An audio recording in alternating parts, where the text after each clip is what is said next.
Hi everyone, welcome to this talk on the part of fortune. And I thought I would use this as an opportunity since Beyonce has just recently come out with the first act of Renaissance to talk to you about the part of fortune and how it's working in her chart. I think that it's really important to see the power of the part of fortune when you understand it from a space of giving yourself and granting yourself happiness. And who better to do it than one of the examples of uh, someone who basically is living that kind of lifestyle, exhibiting that kind of lifestyle. So I'm hoping that this will be a resource for you and inspiration for you to live out your part of fortune lifestyle as well. To tap into this energy means that you believe in your deservedness to prosper, in your deservedness to be happy. And if it helps even one person, then we did good here, right? Okay, so Beyonce has the part of fortune in her third house at 29 degrees Sagittarius, according to the birth chart information from astrotheme.com. Now, what's also interesting about her placement is going to be her Uranus energy, which is also in her second house. I actually have some worksheets in my Etsy surrounding Uranus and how it's your genius in your chart. So it's about nurturing your force of nature. And Uranus is also playing a big part of her fortune, being that it's in her second house, which is a part of your prosperity reading if you guys wanted to do that with me. So there are some major factors in her chart, in this chart that we have here, that can hint to how it is that she has been prosperous and how it is that you can translate this over into your chart. Okay, the part of fortune is a summation of your rising, your sun, and your moon, and it's a consideration of, well, if you had all of your ego easily expressed, all of your egos expressed. Key important thing here with Beyonce is her North Node is in Leo. So she's such a great example. And then all of your ego, all of your emotional needs, right? Because your emotional needs is coming from the moon energy. So you have all of your ego, you have all of your emotional needs being expressed. And then on top of that, you have your presentation being ignited in its most dominant form and way.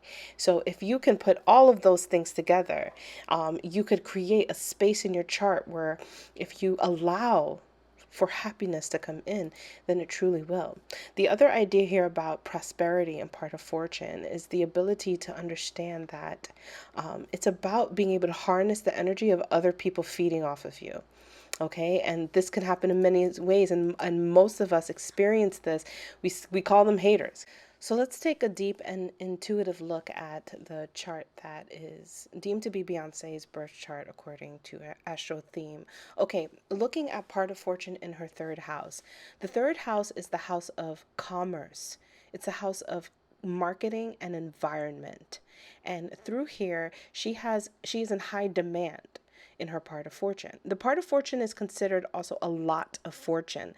And I like to compare it to a parking lot in the middle of a city, because when you understand it from that point of view, you'll see that parking is in high demand in a city. And if you're somebody who owns a space, a lot of space, then people are in high demand of you. So this is how you can see your part of fortune. With her part of fortune being in her third house, she's in high demand, which means that there's not a lot of parking. There's not enough happening in this house for her in her environment. Now, we can apply this environment to various things. We could say in the industry, in her genre, different things like that. Okay. So she's in high demand for her communication. And the biggest thing about the third house is mentality.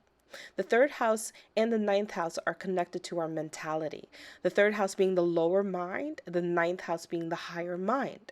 So, with the part of fortune in the third house, there is a level of her mentality that when is constantly praised, it's constantly given that granting allowance to enjoy itself, to have happiness in her lower mind, then her entire communication starts to thrive. The third house is where we're refreshing, and we use our words. And so her words are deeply refreshing. Also, being that the third house is the house of commerce, this is the place where we can advertise ourselves. And I want you to think about how her advertisement for everything that she does, whether she creates a buildup or whether she drops it instantly.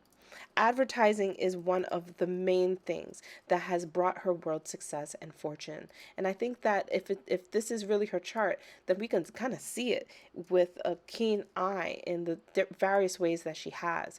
Even in her work on B-Day, one of her earlier projects, it's always been like her own music videos are literally advertisements for her music. And the idea of music video itself is quite in correlation with the third house, which is the house of the medium, the media.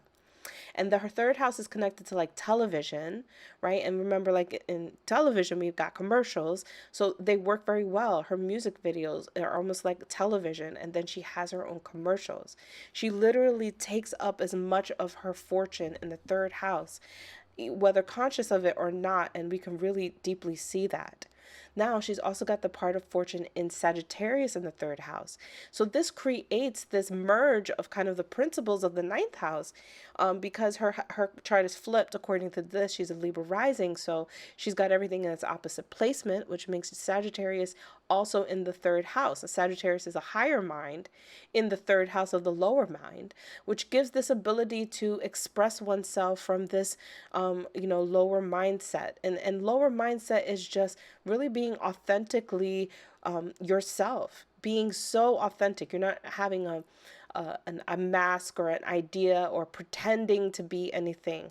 But when she expresses herself from that deep authenticity, right? And the lower mind can be critical, so it challenges people's criticism.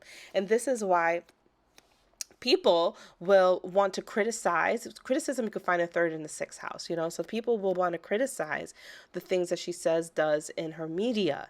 Okay, this is them parking a car in her lot.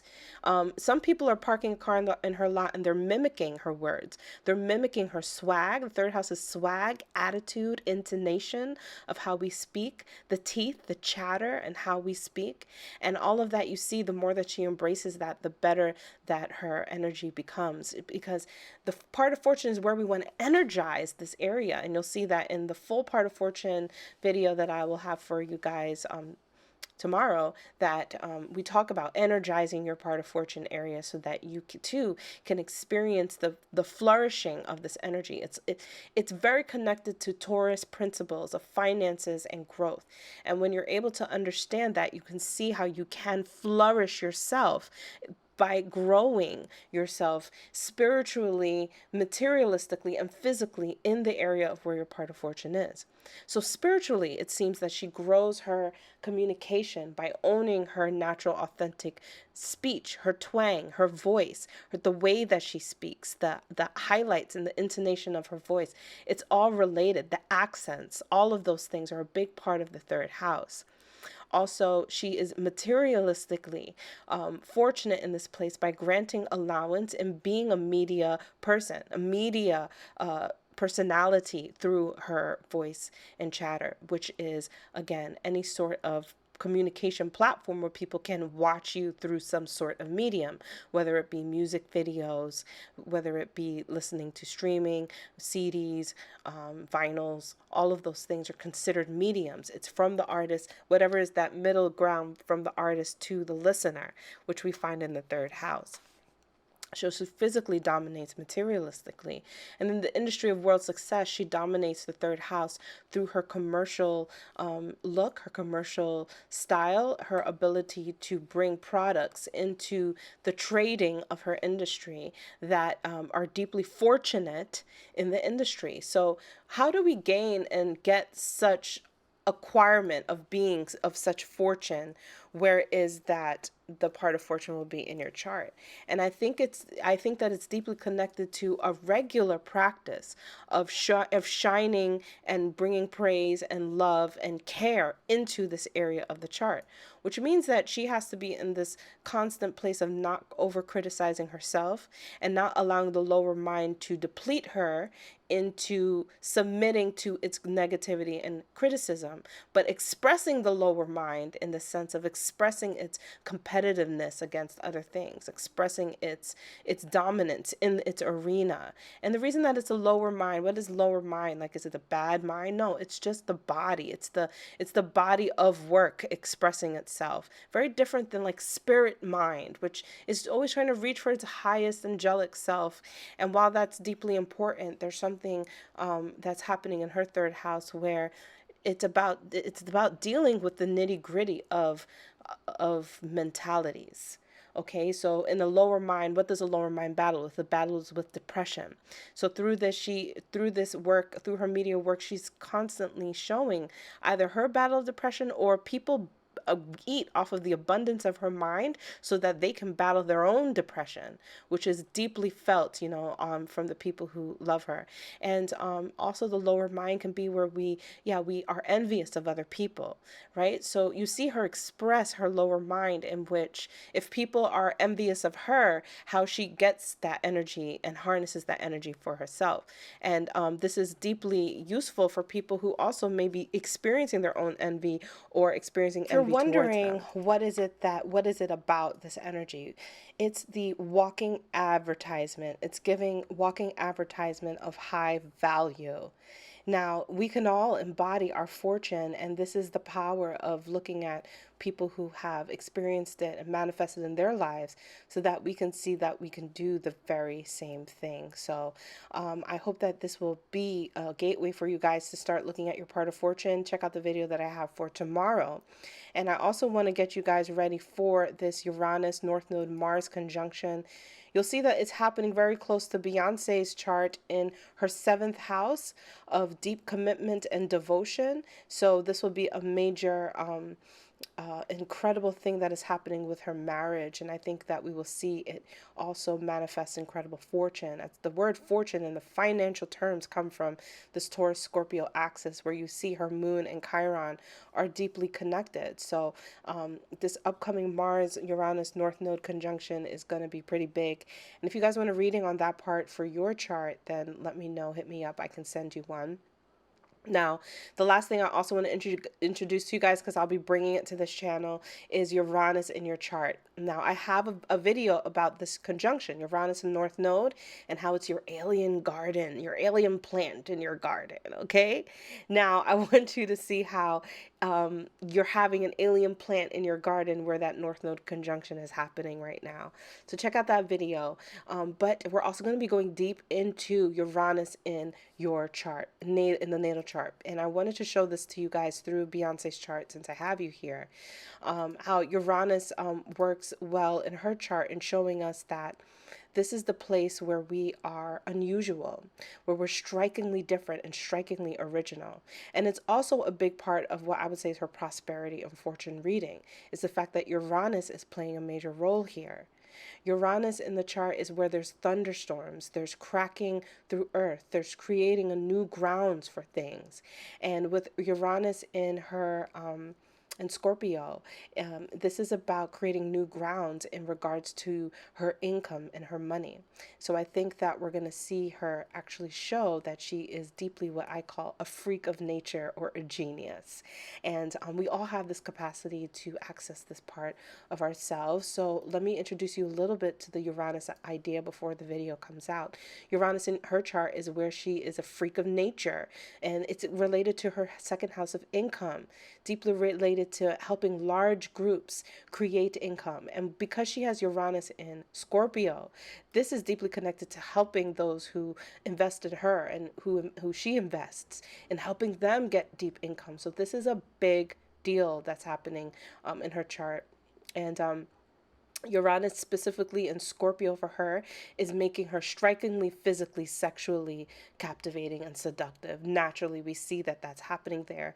And the thing about this, I want you guys to not feel, like you're trapped. Like you can never be as sexy as Beyonce. Why is it working this way in her chart? Is because Uranus is a freak of nature. What is a freak of nature? Well, I looked up the word nature, and it's the word nurture. So what you want to do, wherever you want things in your life, forget about your natal chart for a second. Just think about what you want in your life. And when you see it from the space of, if I just freakishly nurture this part of me, I will get everything I want. So if you want to be sexy like Beyonce, well, go to Scorpio in your chart and freakishly nurture your sexual power. You know what I'm saying? But also look at where Uranus is in your chart and think how you can freakishly nurture that part of yourself too. Now, with her having a freak of nature in her sexual power and her monetary power, right? Because it's Scorpio through the second house. Her pull, her income is through her sexual presentation, her sexual value, her valuing her worth in her sexual power. This is the keys that also clearly, when we combine it with part of fortune in the third house and the second house, we're creating this advertisement guru, because I didn't even really touch on Sagittarius part of fortune in her. Advertisement guru who's a freak of nature with her value. Okay, and you could do these same kinds of connections and concepts in your chart. And you can create the same kind of ideas. Or if you want to take from her abundance and mimic what she does, because this is her fortune. Her fortune here is for you to mimic her way of fortune through the third house of communication, then you can do the same thing and you can harness this too. Everybody raise their hand if they're going to be doing the same thing, because I know I will. Okay, freakishly nurturing your income, freakishly nurturing your value is how one gets to the space of fortune according to these placements. And your placements are not imprisoning you, they're helping you to see how you can invoke it in your chart. But clearly, if you have a celebrity you love, somebody really impresses you, then allow yourself to look at their fortunate places and see how you can nurture the same way they nurture themselves. How can you praise yourself the same way that they praise themselves? And you just may find that your life opens up in ways beyond you could ever imagine. Thank you guys so much for trusting in me to read this part of fortune, introduce it to you. Stay tuned for the full part of fortune through the zodiac and the houses that will land tomorrow or Monday. And thank you for supporting I Have Karina. If you like this kind of content, hit the like, hit the subscribe. I'll see you in the next videos.